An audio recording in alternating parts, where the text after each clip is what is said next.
If you have an economic problem, you call an economist. If you have a psychology problem, you call a psychologist. If you have a problem with society, well, you call a sociologist. That's as simple as that. Companies, especially in the US, are investing millions into hiring sociologists or people from a sociology or anthropology background, while this field is still developing in Europe. I'm William, I'm a sociologist at the University of Warwick, where I teach and do research. I wanted to share my experiences so it can give you a glimpse of what you are signing for if you want to pursue sociology. Simple definition: a sociologist understands how the society works. You can answer questions such as, why do certain people vote for certain politicians? Why do people buy certain products or go for certain brands? Or why do people are poor? Or why and how can people mobilize and create revolutions? Or even questions such as, how to become famous on Instagram, because it's a sociology problem. Sociology is like a superpower that lets you see through society as if you were looking at an X-ray picture. A sociologist's job is basically giving people tools to understand society, to understand things we see that we call phenomenon, and to understand things like trends and to put names on them so we can know what to do with them. Because I've seen lots of harm in society, and even though I'm quite privileged, I've been at the receiving end of harm done by people or society, I don't want this to happen to anyone else. And this is why I want people to have the tools, like the map, the compass, and the equipment to navigate through society, so they can avoid the mistakes I made. I see a sociologist as someone who can help people strategize and organize to navigate in a society that sometimes or often goes against the common good, and allow them to not only resist harm, but also to heal from the harms of society and to flourish. And this, whether it is one person, a group of people, a small organization or a company, or with governments at a whole national scale. Again, a sociological problem is just like you need to hike through a terrain and you need to go from point A to point B, and between this there are mountains, there are valleys, there are rivers to cross, and a sociologist would equip you with the right tools, the right map and the right compass to know where are the best spots and what is the best way from A to B. So I'm a qualitative sociologist, meaning that although I work and use stats and data, I prefer working much more in contact, in direct contact, face-to-face with people, which means doing participant observations, interviews, workshops, focus groups, or more creative forms of engagement, like making films with the people I do research with. There is no limit about how you can engage with people, but at the end of the day, it's all about building trust with people so you can help them navigate and they can help you in return understand society better. It's a mutual process. If you're a sociologist, you are not confined to academia and the world of university, teaching and research. Sociologists can be excellent marketing consultants. For example, in tech companies, advertising, media are looking for sociologists and anthropologists because these are people who understand trends, who understand niche markets, and who know how to tailor a certain message so it can reach certain audiences. Sociologists can be used as consultant for films or advertisement. I've worked, for example, with companies that ask me to write, design, produce, and publicize short films, commercials, or social media campaigns, and there's a lot of money to be made. Sociologists are also very good at HR and improving the human dimension in businesses or companies. Things, for example, such as improving the work culture, or retaining employees or volunteers, solving conflicts. This is an area which is really well developed in the US, more than in the UK, and my biggest contracts were actually in the US rather than in the UK. For example, organizations and companies are very much interested in how to improve human relations within corporate environments. We're hearing more and more concepts such as stewardship, consultation, consensus, empathy, gift, patience, even things like forgiveness, resilience, commitment, rehabilitation in the business world, because people realize that it cannot be always about numbers and productivity. If there is no trust, if there's no harmony in our work environment, the productivity and the profits are going to decrease. And you will notice it's all values that are very difficult to quantify with numbers. How do you quantify forgiveness? How do you quantify resilience?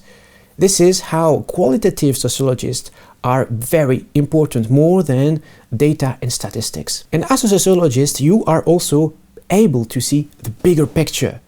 You see at the scale, the situation at the scale of the whole company or organization. And you not only see what is happening right now, but you are able to foresee what is happening on the long term. You can foresee the potential consequences of certain business decisions. And this is why a sociologist is extremely important if we want sustainable companies. Sociologists can also sit on ethical panels, especially at times where now our environment is controlled by media, social media, and soon artificial intelligence.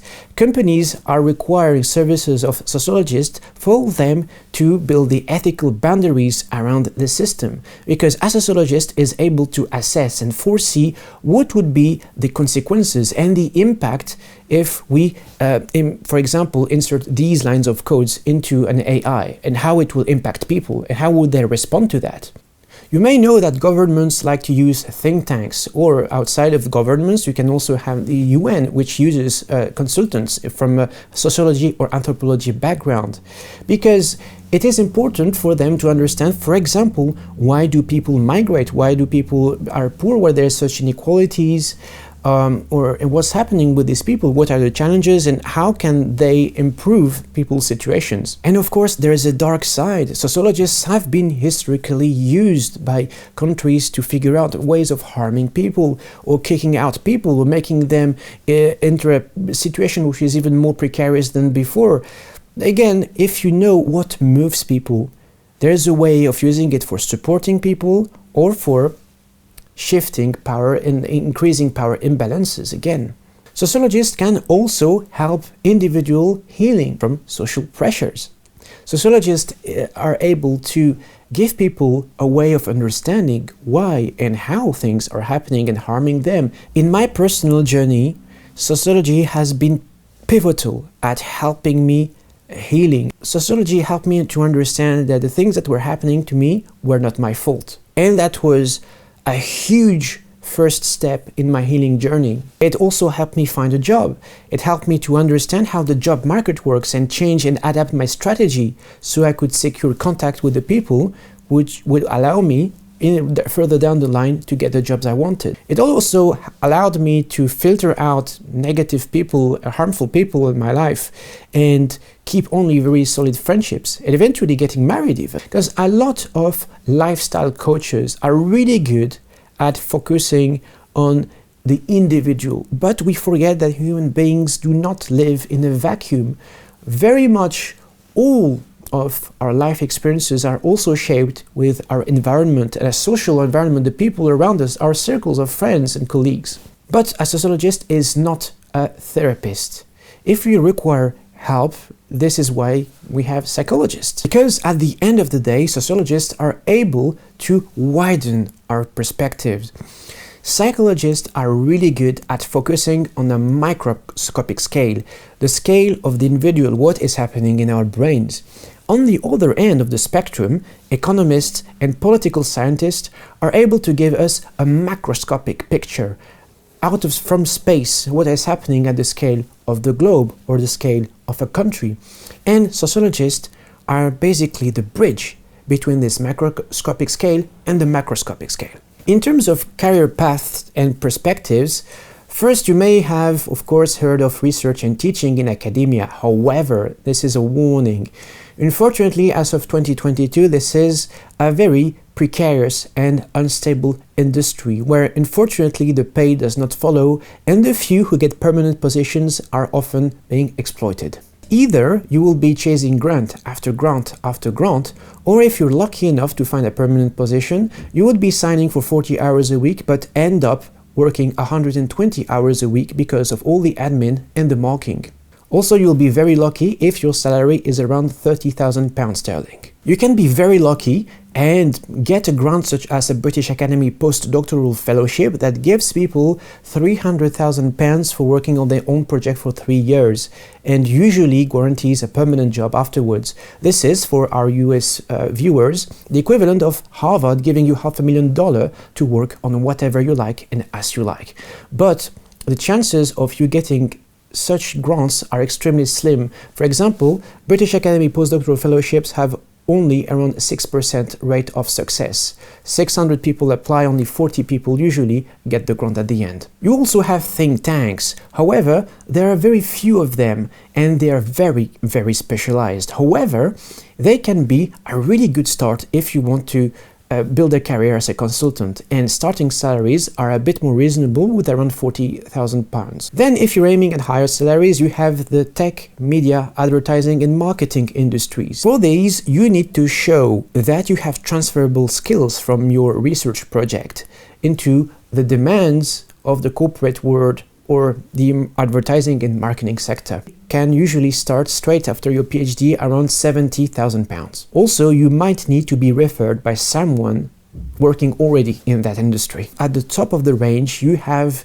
individual consultants for governments or for the UN, which can earn salaries from 100,000 K and upwards. You can also work as an independent consultant for businesses where you can set your own fees, but this provided you have enough of a CV, a client portfolio and a client base ready to ask and pay for your services.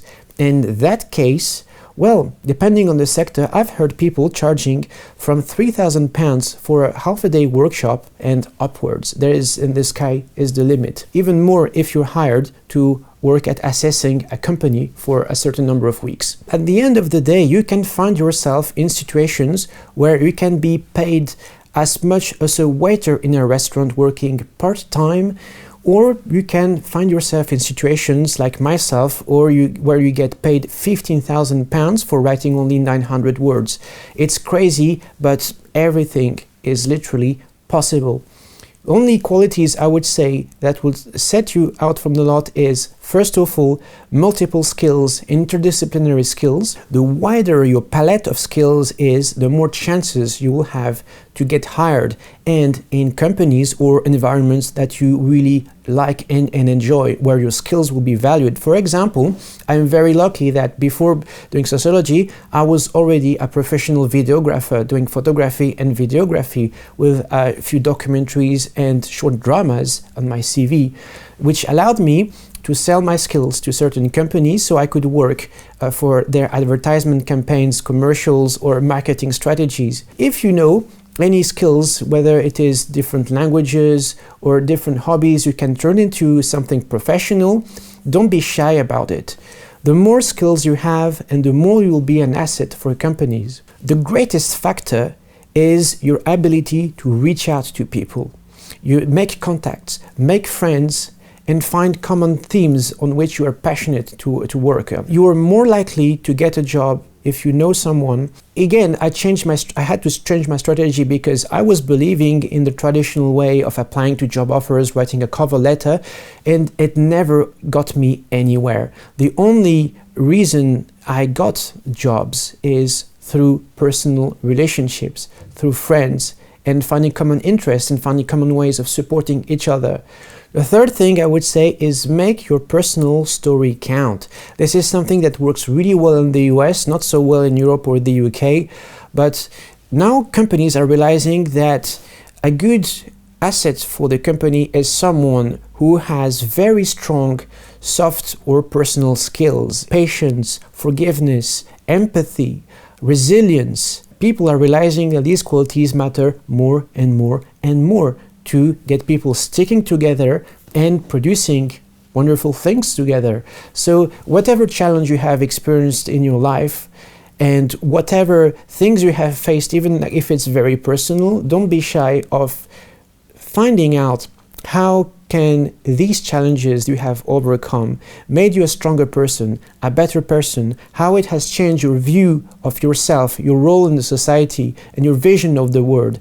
And people are usually really attentive to these personal stories, because what you have overcome in your personal life will always tell much more than what qualifications you have, what grades did you have, which school or university did you finish, or what professional achievements and how much money did you bring into your company or university. Numbers are good, but some achievements cannot be translated into figures. And if you need any piece of advice, if you need any guidance, I am more than happy to help. If you want me to share documents such as templates for successful grant proposals, successful pitches, book proposals, film treatment, feel free to email me and I'll email you back. If you are to venture in the wonderful world of sociology, it can be a really horrible and difficult journey, but it can be also a very easy one. I wish you all the best, that everything that is difficult is made easy, and that you find the strength, the courage, and the resilience to carry on if it is really what you would like to pursue. In the meantime, please take care of yourself, don't burn yourself out, and till next time.